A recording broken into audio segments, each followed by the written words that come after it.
Welcome back to Mike's Man Cave and welcome back to another how-to video. As the title says, today I will show you how to get the engine-driven cooling fan off the front of the motor on your H3 Hummer. Now unfortunately the first thing you're going to have to do is you're going to have to spend some money. Yeah, I know, I had to do it as well.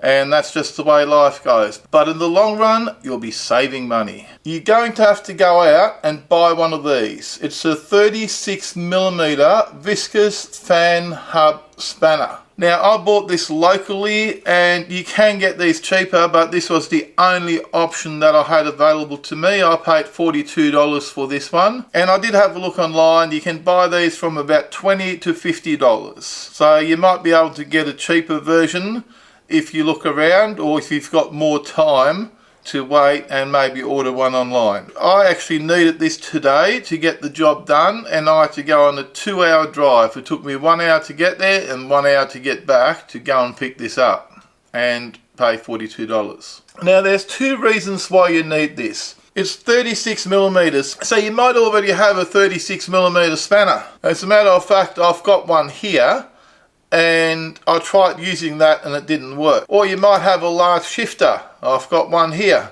Again, it doesn't work. The reason being, these tools are too thick. Even that there is too thick to fit in the space provided where the spanner has to fit. And this has got no chance. So that's the first reason. These spanners are too thick. Now you could grind this down, but this is quite an expensive spanner and I didn't want to grind it down. But let's say you've got a cheap spanner and you grind it down, you will find that it's too short. You won't have enough leverage or the space to work using this spanner trying to undo the fan, because you also need one of these to help you along in most cases. Let's say you've ground your spanner down, you fit it in there, you won't be able to get your hammer onto it to give it that shock to release the fan so you can take it off. So unfortunately, this is it. So the only two tools you're going to need is one of these spanners and some sort of hammer. I like these King Chrome dead blow hammers because they don't damage the tool when you hit it, and they do give a decent whack, a decent shock to the tool when you actually give it a hit.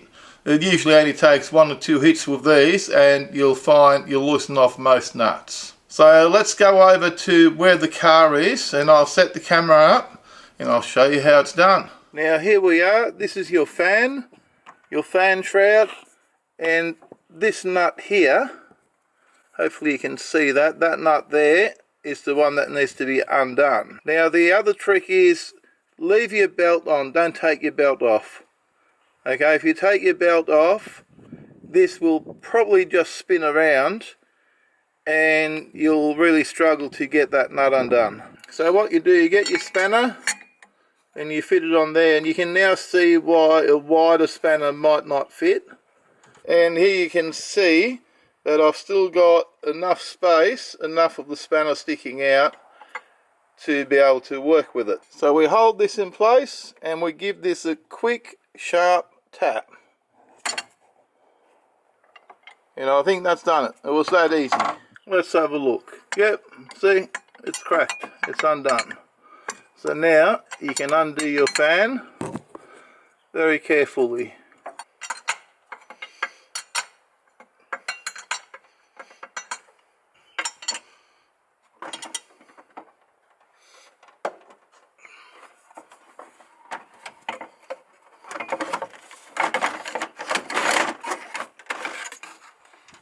Now you just saw how easy that fan came off, and it's just a matter of the right tool for the job. Unfortunately, for this particular job here, getting this fan out, there is no shortcuts. Like, you need one of these. And this will also fit many other cars. I believe it'll fit a lot of Fords as well. So this 36mm spanner, purpose made for the job, might come in handy for other cars as well. And I believe there's also different sizes available for different cars. So you might just have to measure this nut here on your particular car to make sure you do buy the right size spanner. So installation will be an exact reversal of what we've just done. You'll drop the fan back into the space, You wind the nut back onto the thread on your water pump, then you use your tool to tighten it up. It doesn't have to be overly tight because of the rotation of the motor.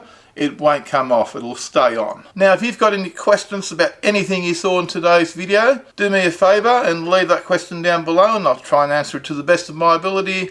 In the meantime, if you enjoyed this video, found it useful or helpful at all, don't forget to give me a big thumbs up and smash that subscribe button for more how-to videos from Mike's Man Cave. Thanks for watching and bye for now.